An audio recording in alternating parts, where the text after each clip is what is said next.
이거 뭐 하는 거예요? 어마어마한데요? 이야. 자, 여러분 반갑습니다. 14명 맞아? 하나, 둘, 셋, 넷, 다, 일곱, 여덟, 아홉, 열네, 오케이. 내가 그 4장, 이렇게 3장, 4장 보냈는데 다 봤나요? 그래, 다 봤을 거라고 생각하진 않아. 근데 4장 시작은 했어요? 시작은 했어요? 그 광전 효과 이 정도는 봤어요? 뭐 아니면 그거, 말이 생각이 안 나. 그거, 흑채복사. 흑채복사 좀 봤어요? 그래요. 자, 뭐, 그래. 한번 배우면 되죠, 뭘. 알겠죠? 네. 한번 봅시다. 네.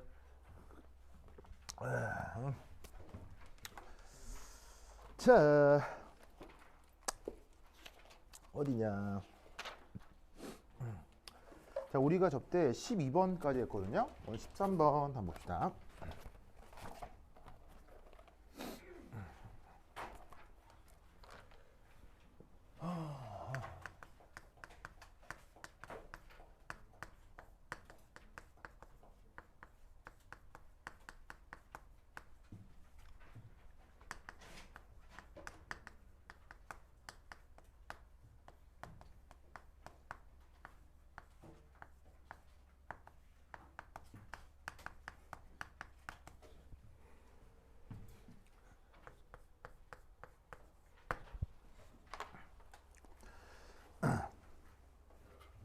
자, 우선 그 13번에서는 또 이제 갑자기 누구 얘기가 나오냐면, 바로, 요거.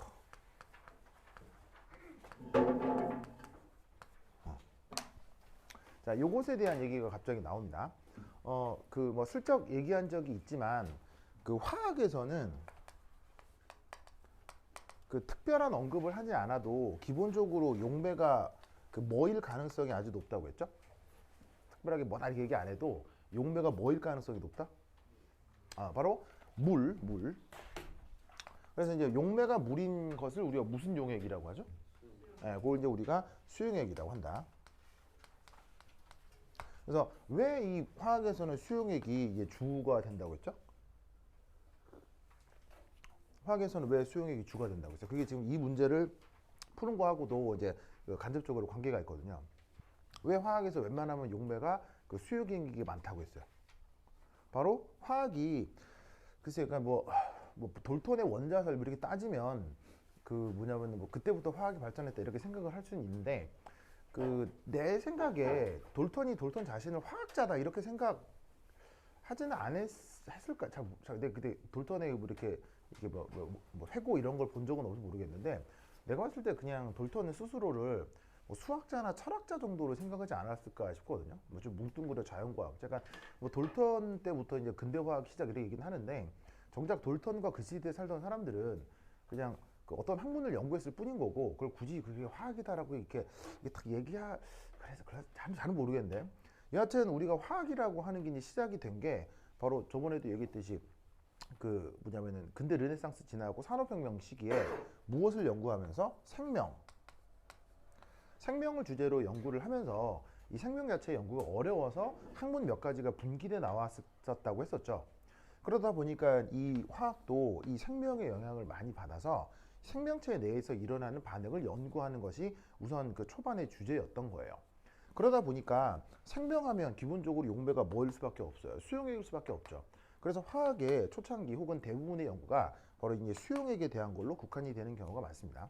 그래서 이제 그것 때문에 학교에서 사용하는 준달책에도 초반에 그 용액이라고 하는 것에 대해서 전반적으로 설명을 하기 전에 그 중요한 용매인 물에 대한 설명이 약간 인트로덕션으로 들어가 있는 부분이 있어요. 그래서 이제 그거를 가져다가 학교 선생님이 이렇게 뭐 약간 논술을 해봐라 이런 이제 그 말들이 있죠. 그래서 이제 그거를 조금 살펴보겠어요. 여러 가지 성격이 있는데 그러니까 준달책에 나와 있는 것 정도로만 조금 말씀을 좀 하면 첫 번째 H2O는 극성이 아주 크죠. 이렇게 합시다.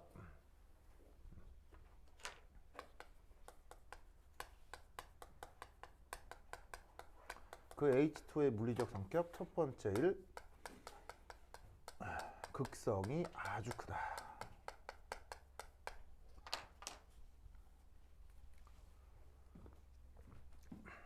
자, 이건 저 H2O의 루이스 구조하고도 관계가 있을 건데, 자, H2O 루이스 구조 그리면 어떻게 돼요? 이렇게 한 다음에 이렇게 이렇게 짜잔 짜잔. 그래서 뭐 H2O 정도의 루이스 구조는 여러분 다 그려봤죠? 많이 봤을 텐데, 이렇게 산소하고 수소로 되어 있고 산소에는 비공호 전자가 이렇게 이제 있을 수 있습니다. 이때 우리가 그 전기 음성도라고 하는 그 컨셉을 살펴보면, 그 전기 음성도가 저기에 있는 샨쇼, 슈쇼 이 둘을 비교했을 때 어디가 더 크다? 산소 쪽이 전기 음성도가 월등히 크죠.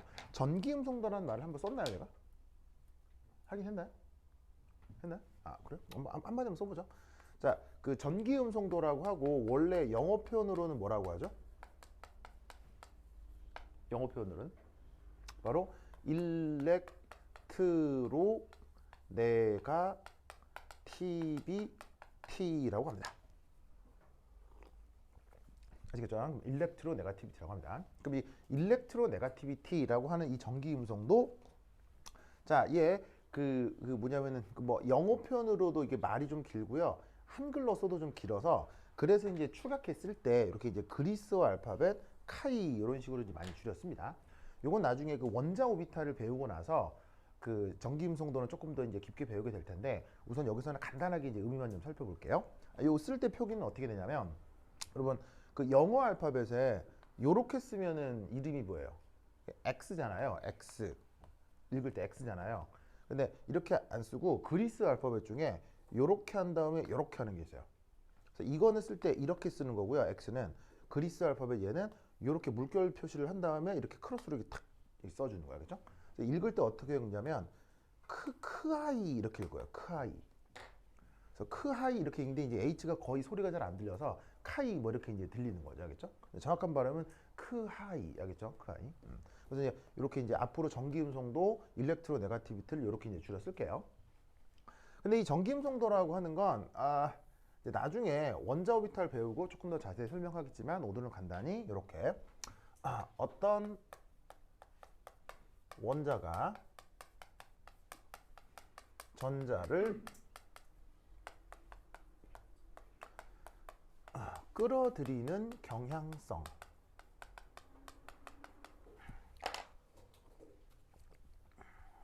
이걸 전기 음성도라고 합니다. 그 경향성을 그 전 우주에 존재하는 그 110여 종의 전체 원소, 그러니까 전 우주에 존재하는 모든 원소들에 대해서 그 경향성을 상대적으로 다 비교를 해뒀어요. 이미. 알겠죠? 그래서 이제 학자들이 다 비교를 해두고, 뭐 그걸로 데이터도 다 정리가 해놓고, 뭐 또 그 업적으로 막 노벨상도 주고 할 정도로 이 전기 음성도와 관련해서는 데이터가 이제 완전히 정리가 돼 있습니다. 그래서 이때 그 전기 음성도가 그러면 원소들 사이 또 어떤 경향성을 갖느냐, 이런 것들도 이제 되게 중요한데, 그건 또 나중에 배워보도록 하고, 기본적으로 몇몇 원소들의 전기 음성도가 있는데 그건 조금 알아두시면 좋아요. 그럼 기억을 해두는 게 편해요. 그래서 뭐 그 115종 모든 원소의 전기 음성도를 다 외우는 거, 그건 불가능해요. 나도 못 외우고요. 그럴 수는 없는데, 이제 유명하게 나오는 원소들은 계속 반복해 나오기 때문에 몇 가지들은 좀 기억을 해두면 매우 편합니다. 예를 들어서 수소 같은 경우는 그 전기 음성도가 대략 2.2 정도예요. 그래서 이렇게 자주 뭐 이렇게 외워서 써라 그런 건 안 나오는데, 자주 나오니까 기억해두면 좀 편해요. 그 다음 산소는 그 전기 음성도가 3.5 정도 됩니다. 3.5, 2.2. 아시겠죠? 자, 여기서 이때 이 정도 차이가 나는데, 그럼 둘 중에 어디가 그래도 더 크고 어디가 더 작아요? 이쪽은 산소 쪽이 좀 더 클 수 있겠죠. 그래서 어떻게 되냐면, 크면 그 끌어들이는 경향성이 크다, 뭐 이렇게 생각을 하는 거예요. 그래서 어떻게 되냐면, 전기 음성도가 작은 쪽에서 큰 쪽으로 짜자자잔 이런 식으로 일부의 전자 밀도가 이동을 한다, 이렇게 생각을 하는 거예요. 그래서 수소보다는 산소가 전자에 대한 이렇게 뭐 구속력이 더 강하다고 봐서 수소 쪽에 있는 결합 전자를 산소 쪽으로 좀 끌어들인다, 이런 식으로 생각을 하죠. 그래서 이제 어떤 일이 벌어지냐면, 바로 요 수소는 짜자자잔, 그럼 그다음 이렇게 써고 1, 뭐 1. 자, 그럼 두 번째 이 극성이 나타난다. 자, 그럼 여기 이제 극성이라는 말이 있는데, 이건 뭐냐면 그 결합 각각에서 나타나는 전하 분리 현상을 극성이라고 합니다. 그래서 이 전기 음성도가 큰 원소는 델타 마이너스, 그리고 작은 원소는 델타 플러스, 요렇게 된다라고 뭐 간단하게 생각하시면 됩니다. 여기 이제 또 어떤 표현이 있냐면, 여기 그 또 이상한 표현이 하나가 있죠. 그래서 이제 이렇게 또 어떻게 쓰냐면, 이 그리스어 알파벳인데 영어의 D죠, D. D에 해당하는 게 그 뭐냐면, 그리스어 알파벳에는 델타라고 하는 녀석이 있어요. 쓸 때 어떻게 쓰냐면, 그 영어 알파벳 D는 이렇게 쓰잖아요. 근데 그리스 알파벳 D는 위쪽에서부터 꼬부랑 해가지고 이런 식으로, 그래서 위에서 내려와서 올려 쓰는 이런 식으로 쓰는 건데, 읽을 때는 어떤 뜻이냐면, 읽을 때는 발음의 뜻은 델타라고 읽고요. 의미는 조금이라는 뜻이에요. 조금, 혹은 약간, 뭐 이런 뜻입니다. 그래서 이렇게 쓰고 델타라고 읽고 의미는 조금이다, 약간이다, 이런 뜻이에요.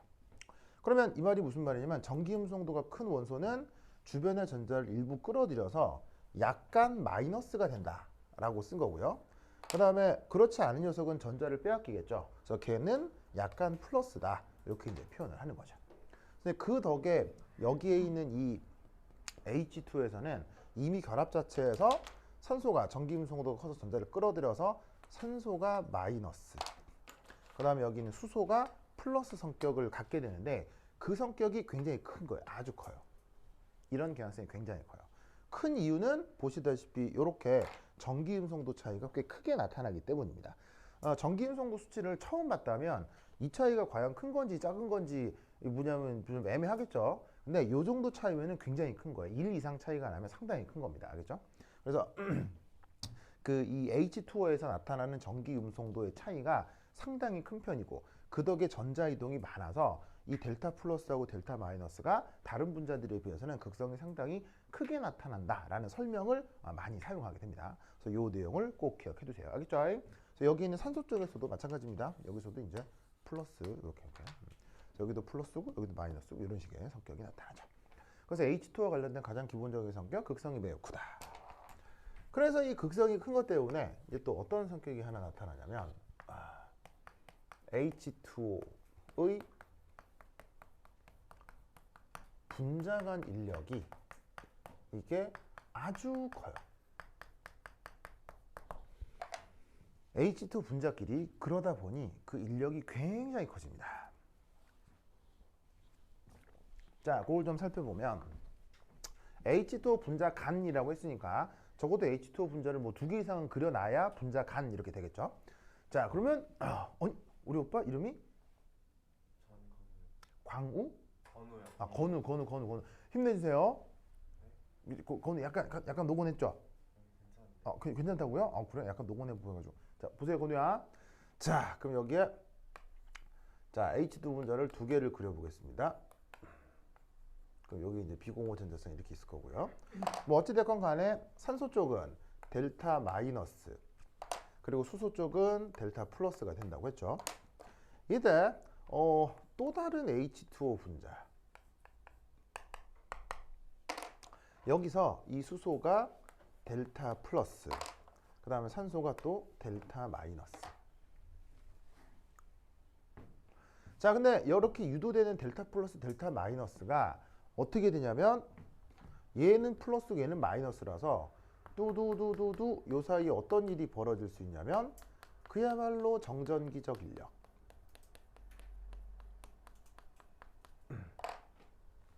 이게 나타나요.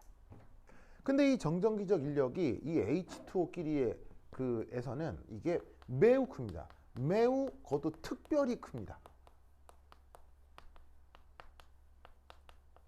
매우 특별히 큽니다. 그래서 이때 여기에 있는 요 수소가 매개를 해서 두 분자 사이에 아주 큰 분자 간 인력이 나타나는데, 이때의 이러한 수소가 관여하는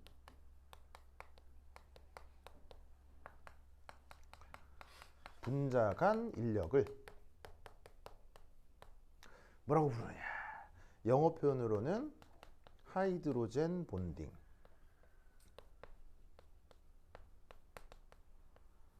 영어 우리말로는 수소 결합이라고 합니다.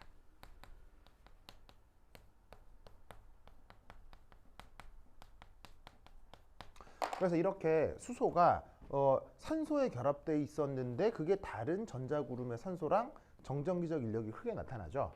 요런 이제 분자 간 인력이 이럴 때 굉장히 커지는데 이런 걸 이제 영어 표현으로는 하이드로젠 반딩, 우리말 번역은 수소 결합이라고 해요.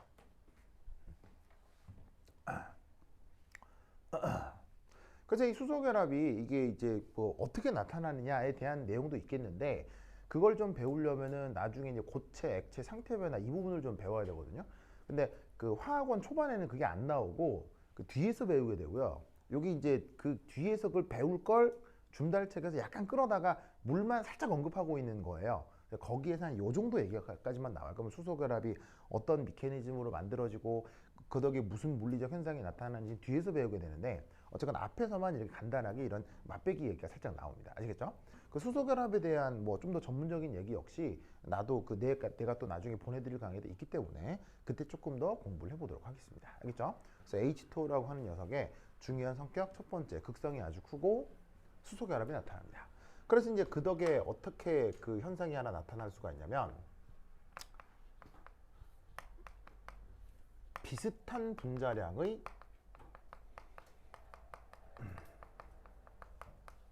다른 분자들, 다른 물질들에 비해서 녹는 점과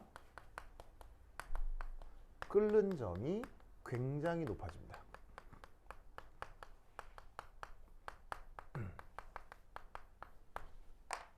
아주 높아집니다. 이게 이제 수소 결합하고 이제 뭔 관계냐 뭐 등등등 이렇게 수 있는데 그건 뭐 나중에 조금 더 자세히 배워보도록 하겠습니다. 뭐 궁금하면 또 미리 뭐 강의를 또 보내드릴 수 있습니다. 그럼 수소 결합에 대한 모든 것들을 또 이제 공부를 할 수 있는데 뭐 여하튼 요 정도까지 생각을 해두도록 합시다. 자, 그다음 이제 이 문제에서는 또 묘하게도 그냥 보통 이게 뭐 물이 있다, 뭐 물이면 극성이 있고 그래서 뭐 수소 결합을 해, 뭐 이 정도면 되는데 갑자기 또 문제에서는 그 이런 말이 나와요. 바로 두 번째,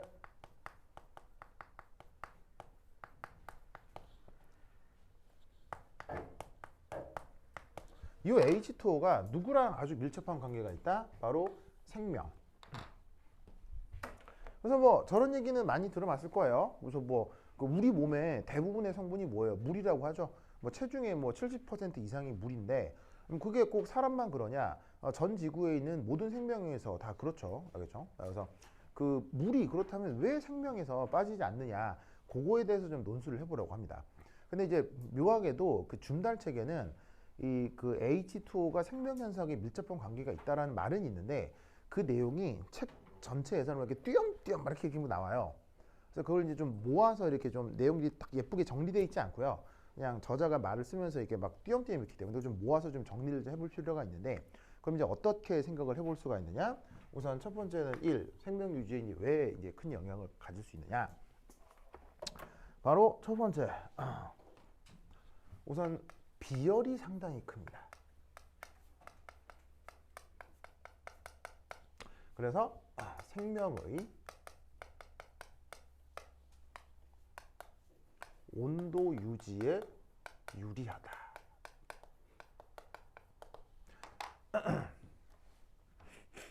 이게 그 줌달책을 찾으면 초반에 이 얘기가 나와요. 자, 여러분 비열이란 말 들어본 적 있죠? 그래서 뭐 비열 지금 뭐 크게 얘기할 건 아닌데 비열의 정의는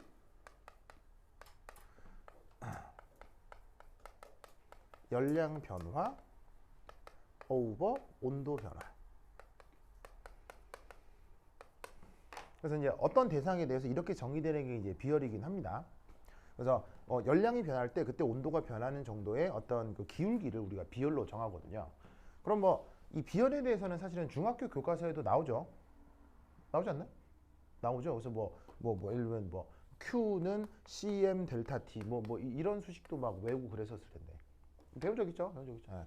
그래서 어떻게 되냐면 비열이 만약에 이제 크다라는 거는 크다. 라고 하는 거는 바로 이제 어떻게 되는 거예요? 어떤 동일 열량을 흡수했을 경우 온도 변화가 크게 나타난다, 작게 나타난다? 온도 변화가 작게 나타난다는 의미가 되는 거죠. 무슨 뜻인지 아시겠죠? 그럼 이제 이게 왜 중요하냐면 지구에서의 그 온도는 상황에 따라 자꾸 변할 수 있죠. 순간적으로 좀 뜨거워질 수도 있고 차가워질 수도 있고. 근데 당연히 온도라고 하는 건 물리 변화, 화학 변화에 영향을 줄 수밖에 없어요, 안 줘요? 당연히 주죠. 근데 생명이 유지되어 있는 어떤 상황에서 온도가 변한다고 했을 때 그게 그 시스템 내부의 온도 변화로 직결돼 가지고 바깥쪽의 온도가 변해서 다른 게 훅훅 변해가지고 막 필요하면 막 온도가 막 5도 넘어 5도 10도 내리고 막 해가지고 막 생명이 갑자기 추웠다가 막 더웠다가 막 이렇게 정신없이 내부의 물리화학적 변화가 생기면 생명의 항상성을 유지하기가 어렵겠죠. 그래서 이 물 자체의 비열이 큰 것이 그 생명을 유지하는 어떤 중요한 요소일 수 있다라는 얘기가 이제 초반에 나옵니다. 그래서 요게 이제 첫 번째 나오는 얘기고요. 그래서 요거 알아두시고 그것도 두 번째. 또 이제 그러면 그럼 또 왜 또 비열이 크냐? 왜 또 비열이 크냐? 근데 왜 비열이 크겠어요? 이 물은 또 왜 또 비열이 클까요? 네, 바로 이제 H2O 간 수소 결합을 하기 때문에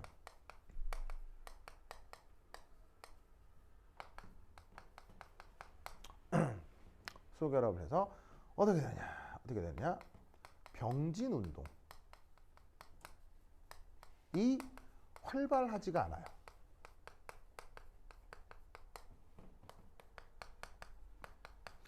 자, 그 수소 결합이라고 하는 게 물 분자 간 인력이라고 했죠. 그럼 물 분자가 이렇게 딱 서로 인력이 있기 때문에 혼자 알아서 막 돌아다니기가 쉽지가 않다는 얘기예요. 그러니까 병진 운동의 뜻은 뭐예요? 내 맘대로 직선 운동을 쭉 이렇게 움직여 나가는 거. 그걸 병진 운동이라고 하잖아요. 그런데 얘가 쭉쭉 움직여 나가려고 하는데 물 분자 사이에 수소 결합이 있으면 그 수소 결합 때문에 병진 운동을 잘 할 수가 없다는 얘기예요. 그럼 병진 운동을 잘 할 수가 없으면 열을 받을 때 그 열을 어떤 식으로 분산해야 될까요? 바로 회전이나 진동 등으로 열 에너지를 분산해야 되는 거예요. 그래서 회전이나 진동 등으로 열 에너지를 분산하다 보면 이 온도가 좀 덜 올라가는 효과가 있어요. 그래서 이제 그렇게 수소 결합이 또 역시나 이 H2O 분자가 비열이 큰 것을 나타나는 어떤 중요한 요인입니다. 그래서 활발하지 않고 그래서 운동 에너지를 회전이나 진동으로 분산시킨다. 그래서 그 덕에 바로 뭐냐면은 비열이 크게 나타난다라는 거 알아두시기 바랍니다. 자, 그다음 두 번째, 이 수화를 통해서 전해질이 잘 녹고 이온화가 잘 됩니다.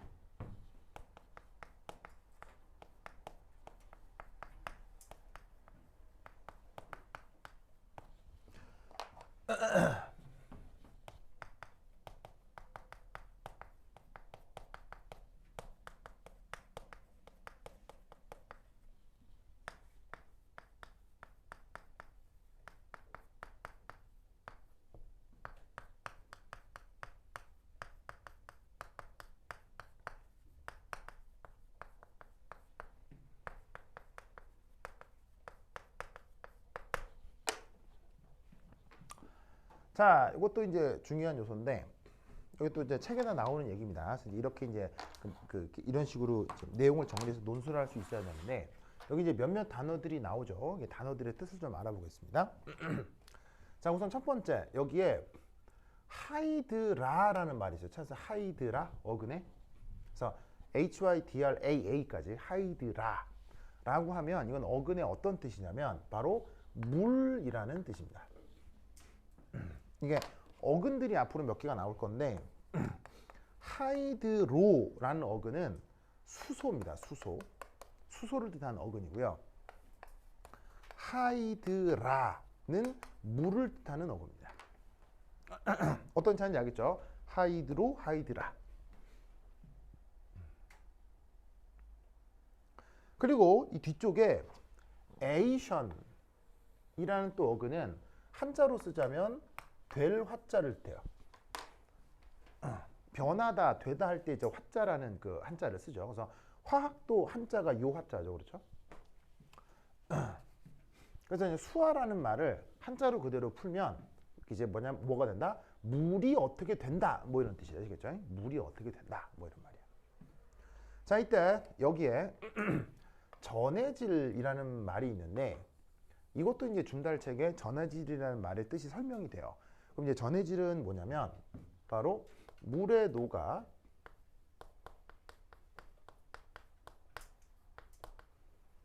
이온화가 잘 되는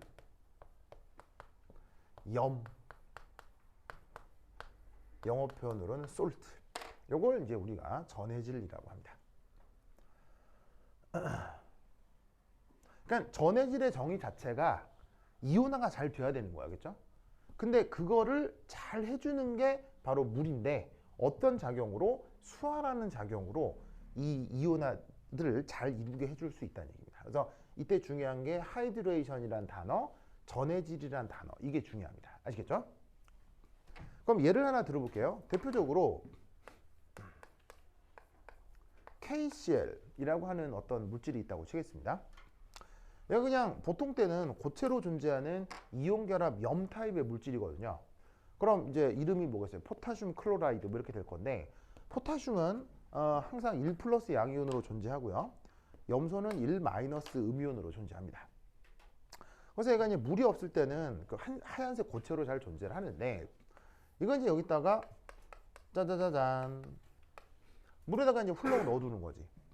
그럼 물에다가 훌렁 넣어두면 이때 이제 우리가 그 얘를 어떻게 표기를 하냐면 바로 포타슘이라고 쓰고 1 플러스 한 다음에 여기에 AQ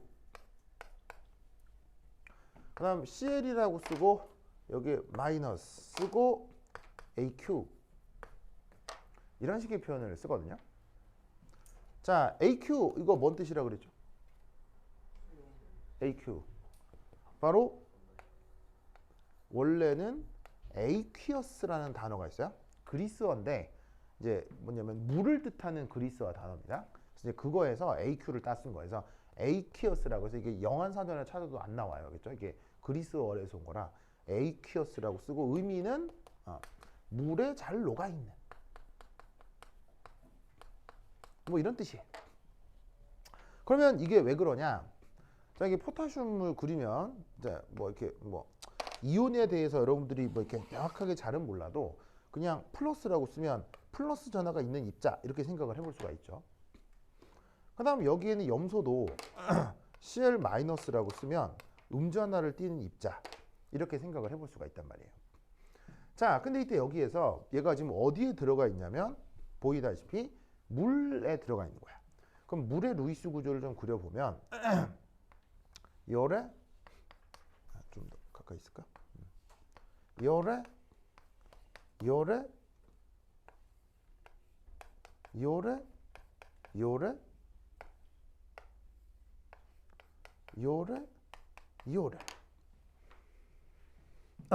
자, K 플러스건 Cl 마이너스건 물에 들어오면 K 플러스와 Cl 마이너스 주변에는 누가 대부분이겠어요? 물이 천지백깔이겠지. 알겠죠? 물에 넣었으니까 주변에 물이 대부분일 거야. 그럼 물이라고 하는 녀석은 보시다시피 아까 말씀드렸듯이 여기 있는 산소가 극성이 강해서 마이너스 성격이 강하게 나타난다고 했어요. 그럼 어떤 일이 벌어지냐면 여기에 있는 포타슘 플러스와 산소 마이너스 사이에 듀 뭐가 나타날 거냐? 바로 정전기적 인력이 나타날 거란 얘기죠. 그럼 인력 때문에 여기 있는 산소는 포타슘 주변을 어떻게 하겠어요? 이런 식으로 삥 둘러싸게 되겠죠? 삥 둘러싸겠죠? 그 다음 여기 있는 염소도 마찬가지인데 염소는 마이너스 성격을 갖죠. 음이온이니까. 여기에 보시다시피 또 물 분자가 바짝 썼나? 또 물 분자가 있고 또 물 분자가 주변에 있을 텐데 이때는 이 물이 슈쇼를 머리가 들이밀고 이런 식으로 염소 이온 주변을 얘가 또 이렇게 뿅 하고 둘러싸게 되는 거예요. 이건 또 왜 그러겠어요? 바로 또 마이너스와 또 플러스 사이에 뭐가 나타날 수 있죠? 정전기적 인력이 나타날 수 있죠. 아시겠죠? 이렇게 물이라고 하는 용매가 양이온을 둘러싸고 음이온을 둘러싸고 뭐에 의해서? 정전기적 인력에 의해서. 정전기적 인력은 어디서 나타나?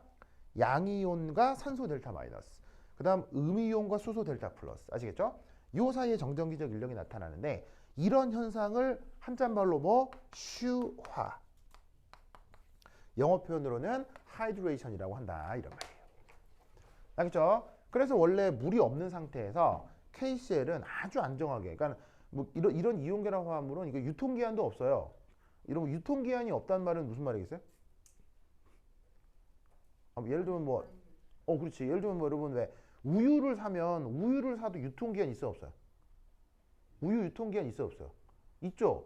왜? 우유를 유통기한 이게 처리를 잘 못해서 오래 내비두면 어떤 일이 벌어져요? 거기 세균이 번식해가지고 음식이 상하니까 우유가 상하잖아요. 근데 여러분 재밌게도 소주 알아요? 소주? 소주. 뭐야? 건 아니지. 건희 아닌데. 건우 소주 알아요?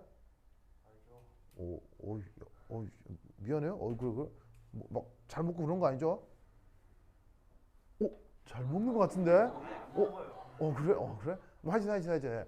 여러분 뭐 지금은 아니더라도 뭐 언젠가 뭐 소주도 먹고 할 텐데 여러분 재밌게도 소주에는 유통기한 없는 거 아세요? 소주에 유통기한 없어요. 소주는요 그 생산 일자만 표기돼요. 정말이에요. 그래서 공장에서 언제 생산되었다만 표시가 되고요. 유통기한이 없어요. 왜일까요? 바로 소주 정도 이상이 되는 알코올 퍼센트를 가지게 되면 세균이 번식을 못해요. 소주는 오래 내버려둬도 계속 소주예요. 무슨 말인지 알겠죠? 이게 상하지 않기 때문에 소주 같은 경우는 유통기한이 없어요. 그래서 나중에 마트 가셔가지고요. 소주 같은 거 사신 다음에 이렇게 이제 유통기한이 없어요. 그럼 소주 알코올 퍼센트가 한 20% 내외인데 그럼 20%보다도 더 그 도수가 높은 술들, 알코올 함유량이 더 높은 술들은 당연히 또 그 뭐냐면 유통기한이 있겠어요, 없겠어요?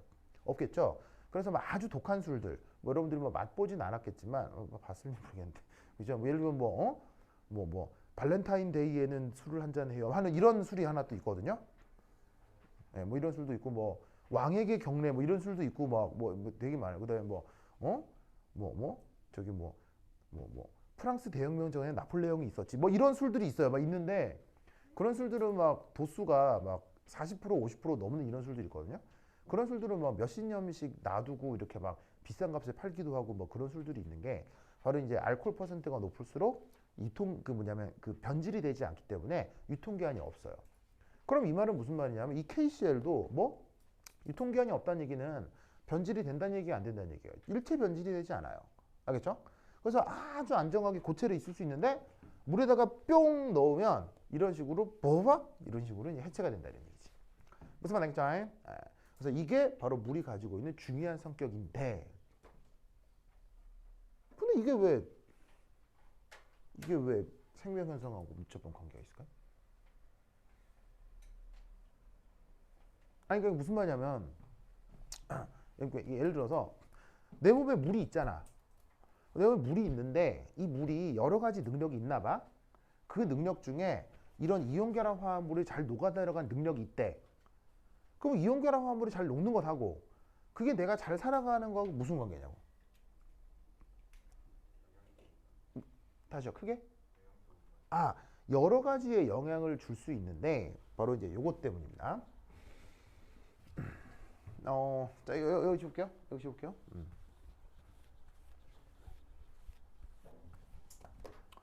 자,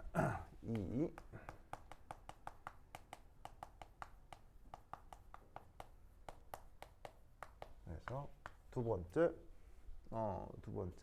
전해질이 잘 녹는다.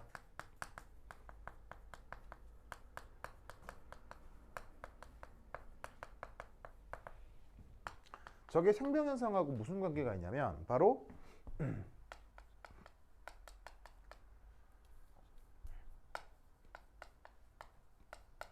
알칼리 금속 양이온.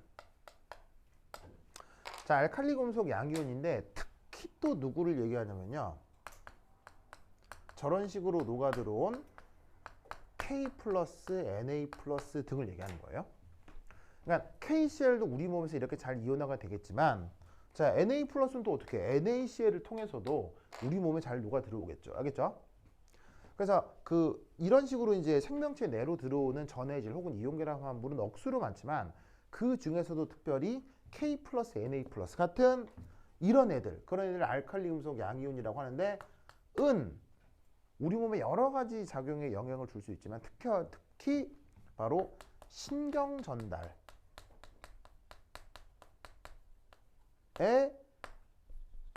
기여하죠. 어디서? in the 뉴런. 뉴런과 그 시냅스 등등등에서. 사실 또 내가 저번에 얘기했지만 내가 또 생물엔 또 젬병이라고 했죠. 네, 난 생물 생물 나 진짜 못하거든요. 생물 하다가 포기했는데 진짜 너무 어려워가지고 했는데 생물에서 내가 기억이 나는 것 중에 하나가 왜 그 신경 세포 중에 뭐 이렇게 생긴 애가 있잖아. 이렇게 뭐 삐쭉빼쭉 해갖고 뭐 이렇게 해갖고 슉슉슉슉슉 뭐 이렇게 생긴 애가 있잖아요. 또 삐쭉빼쭉 해갖고 축축축축 이렇게 되잖아요. 그래서 이거 하나가 뉴런인가 맞아요? 이거 하나가 뉴런이고 이걸 시냅스라고 하죠. 맞아요? 여기까지 맞아요? 이게 내가 생물 너무 싫어가지고 잘 모르는데 이때 여기서부터 여기까지는 이게 화학 전달로 내가 알고 있거든요. 화학적인 물질이 전달이 돼서 신경이 전달되는 걸로 알고 있는데 이 안에서는 그 전기 이동이 된다고 내가 알고 있거든요. 이 전기 이동을 할 때 누가 이동한다? 자유전자가 이동하는 게 아니고요. 이 생명체 내의 신경에서는 바로 얘들이 움직여요. K 플러스나 Na 플러스. 얘들이 여기서 움직여 나가면서 전기 신호로 신경 전달이 돼요. 알겠죠? 여기 이제 아마 맞을 거예요. 내 기억에 의하면. 네. 그래서 좀 생각해보면 생명에서 머리끝에서 발끝까지 신경이 없는 게 있어 없어? 그런 게 어딨어? 다 있지. 뭐 무슨 말이겠어요? 그럼 거기에서 신경 전달이라고 하는 게 생명 현상의 중요한 중에 뭐 억수로 중요할 거 아니야. 그때 뭐가 필요하다? 이런 식의 전류 이동의 양이온들이 필요한데 그걸 공급받기 위해서는 생명체 내에 이온들이 있어야 된다고. 그럼 이온들이 그냥 있어서는 안 되고 이온화가 잘 돼가지고는 이 자유로운 양이온 상태로 있을 수 있어야 되잖아. 그러려면 물이 지구에 있는 물질들 중에서는 가장 적합한 물질이 된다 이런 얘기죠. 무슨 말 알겠죠? 요거 꼭 알려주세요. 알겠죠? 기억을 해주시기 바랍니다. 그래서 왜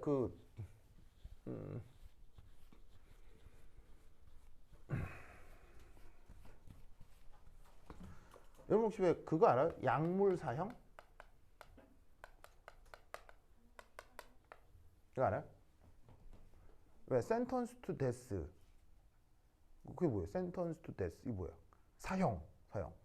그 형법 체계 중에 그 사람의 생명을 빼앗는 그 형벌이 있죠. 그걸 이제 우리가 뭐라고 해요? 사형이라고 하잖아요. 그 사형의 그 제도가 나라마다 조금씩 다를 수 있는데 미국 같은 나라는 또 주마다 또 약간씩 사형 제도가 좀 다르거든요. 우리나라는 어떤 사형 제도를 취하죠? 우리나라는 교수형이거든요. 그래서 이제 목 매달아가지고 해가지고 이제 그 경추를 탁 끊는 거예요. 이게 왜냐하면 목 매달아서 숨 못 쉬게 해서 죽는 그런 게 아니고요. 목 딱 매단 다음에 갑자기 서행수를 올려놓고 밑바닥을 팍 빼버려요. 그럼 한 3m 정도 높이에서 팍 떨어지거든요. 목에 줄이 걸려 있는데 갑자기 팍 떨어지면 어떻게 되겠어요? 이게 여기 목뼈를 경추라고 하고요. 뒤에 있는 걸 척추라고 하는데 갑자기 팍 내려오는데 줄이 걸려 있으니까 그 몸의 체중 때문에 경추하고 척추가 딱 분리가 돼요. 그럼 이제 순간적으로 뇌하고 척추의 신경이 딱 끊어지기 때문에 가장 사람이 죽는 데 있어서 고통 없이 죽는 방법이 돼요. 그래서 가장 고통을 덜 주고 이제 그 죽이는 방법이 그거라네요. 그래서 때때로 목 근육이 좋으신 분들 있죠. 레슬러 이런 사람들 있잖아요. 선수들은 교수형에도 안 죽는데요. 이게 근육이 막 그 왜 그 헬스 하는 사람들이나 아니면 미식 축구 선수들 중에는 목에 목 근육 운동을 해서 목이 이렇게 된 사람들이 있거든요. 목이 이렇게 진짜 이렇게 된 사람 있어요. 목 근육 그런 사람들은 교수형 해도요 안 죽는데요. 탱 해도 목을 버티면은 이게 딱 버티 그래도 안 죽는데 하여튼 뭐 그렇긴 한데 그래서 이제 나라마다 그 사형 제도가 다른데 뭐 우리나라는 사형 제도가 있긴 해 우리나라 사형제 있지만은 한 2, 30년간 우리나라 사형을 실시하지 않았거든요. 예, 그래서 이제 거의 우리나라는 거의 그 실효적 사형 폐지국이긴 한데 그 미국 같은 경우는 나라마다 사형이 다양하거든요. 그래서 왜 뭐 근데 미국도 교수형도 있고요. 교수형하는 주도 있고 그다음에 그 왜 영화 같은 마이너 전기 의자 이런 거 들어본 적 있죠. 막 사람 이게 의자에 앉혀놓고 막 전기로 지지는 거 막. 예, 뭐 그거 참 난 좀 웃기던데. 그리고 또 하나가 바로 약물 사형이 있어요. 약물 사형. 자, 그 독약을 주입해서 사형수를 죽인다는 거예요. 알겠죠? 예. 근데 그 약물 사용하는 거 영화 같은 데서 본 사람 나올걸요? 뭐 이렇게 뭐 미드 시리즈 중에 뭐 CSI 뭐 이렇게 범죄 수사물 이런 데 보면은 약물 사용 장면 한 번씩 나오거든요. 그럼 이제 이렇게 이제 사형수가 이렇게 누워 있으면 침대에 딱 묶어놔. 이렇게 딱 묶어. 딱 묶어놔. 그리고 이제 참관인들이 막 있어요. 참관인들이 뭐 이게 뭐 이거 기소하는 검사, 뭐 변호사, 아니면 뭐 종교인도 있고 그다음 피해자 등등등 이게 다 있거든요. 그 상태에서 시행이 되면 이렇게 이제 그 옆에 이렇게 튜브들이 있어요. 튜브가 꽤 4개가 있는데 이 4개가 사형수한테 이렇게 주사로 연결이 돼 있어요. 그래서 이제 지금부터 사형을 시작하겠습니다. 하면은 이제 거기서 이제 교도관이 어떤 레버를 이렇게 돼 있는 거 레버를 둥 내려요. 그럼 이제 이 약물이 이렇게 주사기가 이렇게 있거든요. 주사기가. 그럼 이게 툭 내리면 주사기 이제 프레셔 이렇게 꾹 들어오는 거지. 무슨 말이겠죠? 그럼 이제 꾹 들어오면 첫 번째 약이 뭘까요? 첫 번째 약. 첫 번째 약이 우선 마취제입니다. 왜 마취제를? 뭐냐면 이게 사형은 이게 법리적으로 사형은 생명만 뺏는 거예요. 대신 사형은 법리적으로 고통을 주면서 그건 사형이 아니에요. 되게 이상하죠? 이상하다기보다는 이게 사실은 파리 시민 대혁명 이후로 근대법 체계에 들어온 건데 그 근대법 체계에 의해서 고문이라고 하는 건 괴롭게 하는 거 알죠? 고문은 어떠한 경우에서도 합법이에요, 불법이에요? 고문은 현대 법체계에 의하면 어떤 상황에서도 합법이에요, 불법이에요? 무조건 불법이에요, 그렇죠? 현대 법체계에 의해서는 공권력을 이용해서 그 피의자에게 절대로 고통을 주면 안 돼요, 그렇죠? 안 돼요. 그래서 사형을 해도 고통을 주면 안 되기 때문에 처음에 이제 마취제가 들어가요. 근데 이 마취 딱 들어온 순간 이제 뿅 가시겠죠? 두 번째 들어온 약이 뭘까요? 사실은 그리고 세 번째 약은 뭐냐면 세 번째 약은 이제 뭐냐면 이제 그 간을 스탑시키는 약이에요. 간 기능을 많이 멈추는 약이고 마지막 이게 이제 심장을 스탑하는 거예요. 근데 사실 여기서 끝나요. 이게 뭘까요? 네? 이게 뭘까요? 이거를 잘 모르시는데 이게 뭐냐면요. 바로 포화 KCl 수용액이에요. 그냥 하는 얘기는 알 거 아니에요. 이게 포화 KCl 수용액이 두 번째로 들어와요. 그럼 이제 이거 딱 들어오면 그냥 바로 죽어요. 사실은 두 번째, 세 번째, 네 번째 건 필요도 없어요. 자, 포화 KCl 수용액은 요 K 플러스나 Cl 마이너스의 농도가 높다는 얘기예요, 낮다는 얘기예요? 엄청나게 높다는 얘기예요. 그러니까 이제 다른 걸로 쓰자면 그냥 진한 소금물이라는 얘기예요. 그러니까 이거 없으면 이거 써도 된다는 얘기예요. 그러니까 이거 없으면 물에다가 소금 찐득하게 녹여가지고 이거 주입해도 된다는 얘기예요. 그럼 이걸 주입하면 왜 죽을까요? 왜 죽냐면요. 이게 이제 들어오겠죠? 그럼 혈액 중에 갑자기 이 포타슘 이온의 양이 어떻게 되겠어요? 혈액 중에 갑자기 포타슘 이온의 농도가 확 늘어나겠죠. 그럼 어떻게 되냐면 확 늘어나면서 포타슘 양이온은 물에 잘 녹기 때문에 우리 몸 어디로나 다 이동할 수 있죠. 그럼 우리 몸 모든 데로 다 이동을 해가지고는 이런 데 주변에 막 퍼져나가는 거예요. 그럼 어떤 일이 벌어지냐면 여기서의 전기 신호가 사방팔방으로 누전돼요. 이렇게 누전이 되는 거예요. 그래서 신경세포에서 벌어져야 되는 일정 방향으로의 전기 신호가 주변에 포타슘 양이온이 막 천지백가리로 많기 때문에 그쪽으로 전기 신호가 사방팔방으로 누전이 돼 버린 거예요. 그래서 회로가 타요. 그러니까 이제 이게 뭐냐면 이것도 일종의 그 생명 현상이지만 일종의 물리학적으로 보면 일종의 회로잖아요. 그 회로에 누전이 벌어지면서 회로 전체가 이제 타버리는 거예요. 그럼 회로가 탄다는 게 무슨 말이냐면 몸에서 신경이 없는 데가 없죠. 그럼 머리끝에서 발끝까지 모든 신경이 스탑하는 거예요. 무슨 말인지 알겠죠? 그럼 뭐 이건 살 방법이 있나요? 무조건 죽는 거예요. 알겠죠? 그래서 이제 사실은 여기서 끝나요. 그래서 끝나. 그래서 이제 요렇게 이 뭐냐면은 KCL을 쓸 수도 있어요. 요런 얘기는 처음 들어보는 것 같네요. 그렇죠? 네. 신기하죠? 그래서 만약에 인생을 사는데 뭐 누가 쟤 너무 미워 이럴 경우 집에서 소금물을 막 녹여. 다 녹인 다음에 주사기에 담아. 주사기에 담아서 한 100ml면 충분해. 다 해가지고 주사기로 딱 해가지고 안 볼 때 팍 해. 팍 해. 무슨 말인지 알겠어요? 그러면 확 죽어. 끝이야. 진짜 몰랐죠? 그래서 여러분 여러분 거짓말 같겠지만 여러분 왜 CIA나 KGB 이런 말 들어본 적 있어요?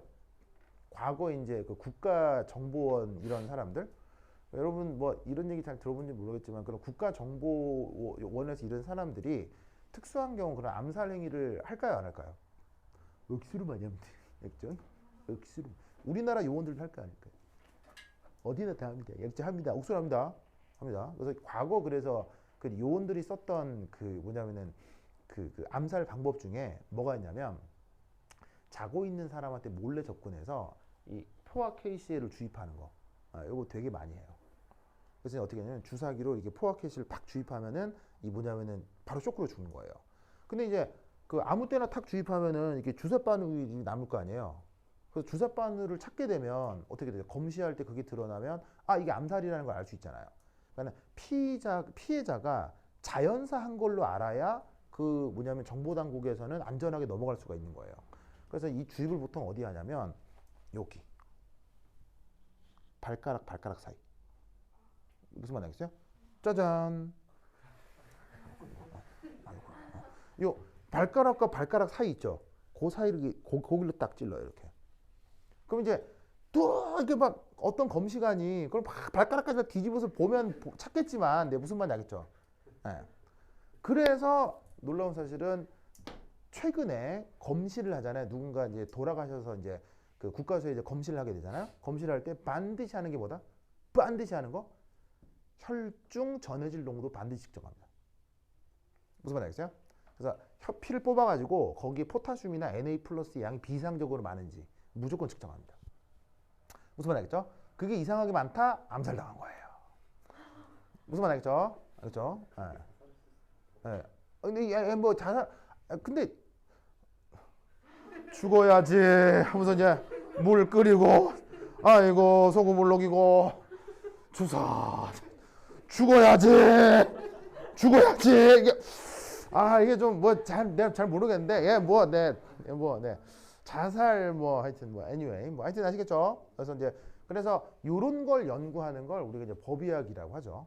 그래서 이제 나중에 의대에 가신 분들 중에 또 이런 게 또 관심이 있어서 이게 돈을 많이 벌지도 못하는 이런 또 법의학이라고 하는 순수 학문에 또 이제 그 뭐냐면은 그 기여를 하시는 그런 의사 선생님도 사실은 계십니다. 그래서 이렇게 우리를 직접 치료해 주시는 의사 선생님들도 감사하지만 진짜로 그 법의학 선생님들도 진짜 그냥 정말 의사 선생님이에요. 진짜 의사 선생님인데 전공을 그쪽으로 하신 거예요. 그래서 이제 그렇게 이제 험하고 소중한 일들을 해주시는 그런 의사 선생님도 있어요. 알겠죠? 네. 하여튼 그렇다. 그래서 물이 KCL 일렉트롤라이트 이거 무슨 말 알겠죠? 이거 되게 중요해. 오케이 됐다. 자, 그다음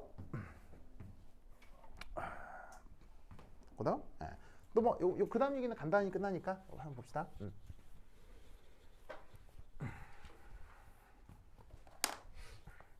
자, 생명유지의 기여 세 번째.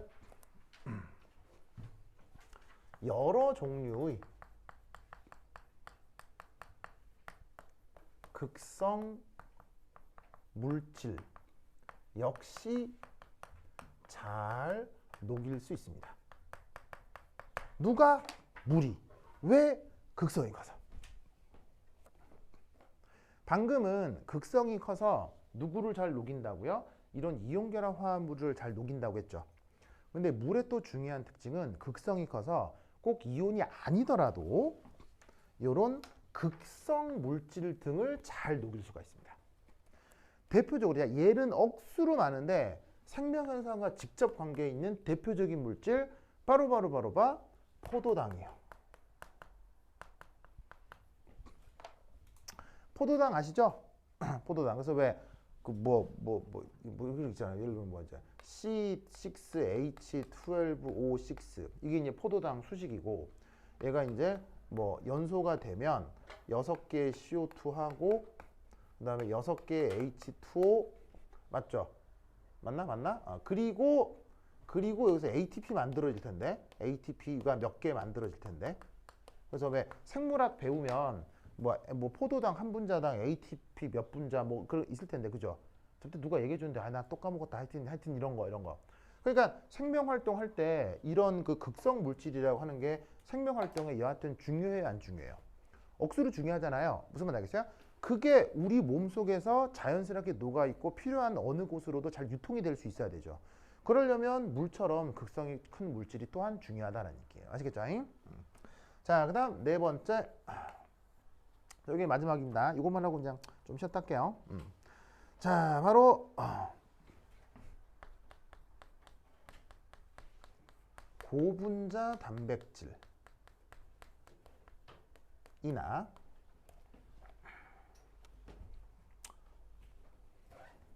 무극성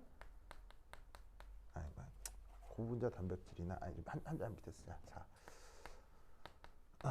고분자 단백질이나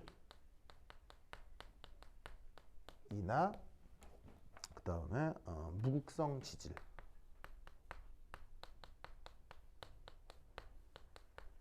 등은 잘 용해되지 않는다.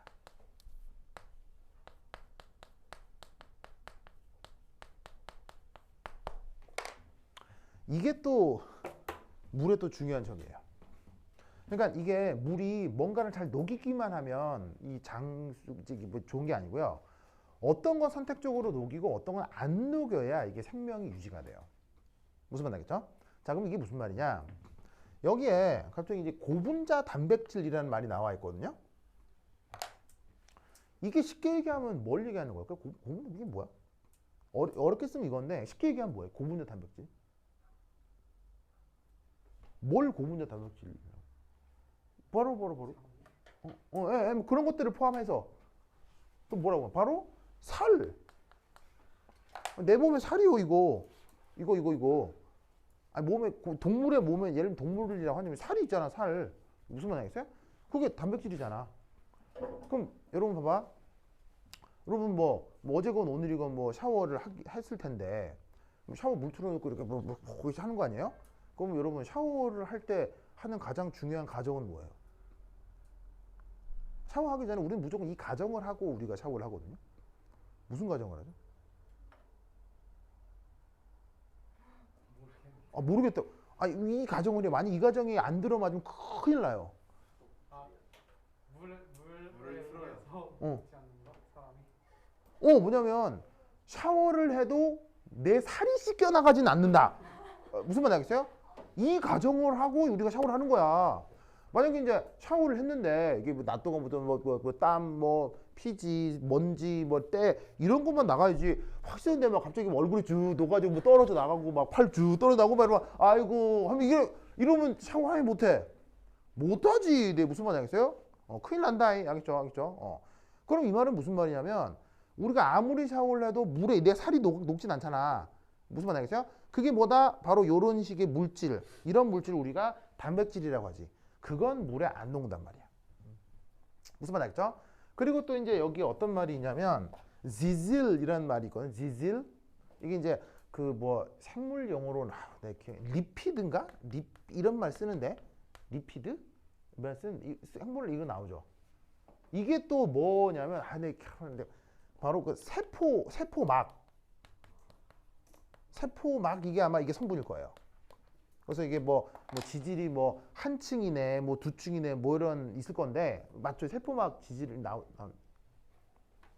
맞을걸? 내가 맞을 건데 나도 생물 좀 잘했으면 좋겠는데 내 생물 너무 어려워가지고 네, 자, anyway 하여튼 그러면 봐봐, 세포막이 있는데 그 세포막마저 물에다 녹아. 그럼 그냥 아비규환이지. 무슨 말이겠어요? 그뭐 이게 뭐 여기까지는 뭐 세포, 뭐 여기 세포소 기관, 뭐 핵도 있고 DNA 있고 뭐 이렇게 좀 뭐 이래도 정리가 되게 돼 있어야지. 이게 뭐가 그만이 없으면은 모든 물질이 그냥 아비규환으로 있을 거 아니야. 그럼 모든 물질이 아비규환으로 있는 그냥 자연의 무생물이나 생물하고 무슨 차이가 있겠냐고. 무슨 말인지 알겠죠? 그러니까 뭐다 어떤 물질들은 잘 녹일 수 있어야 되는데 특별한 그 경계, 이게 경계라는 게 뭐예요? 외부와 내부를 구분하는 경계를 구성하는 몇몇 물질들에 대해서는 전혀 용해도가 나타나질 않아야 돼요.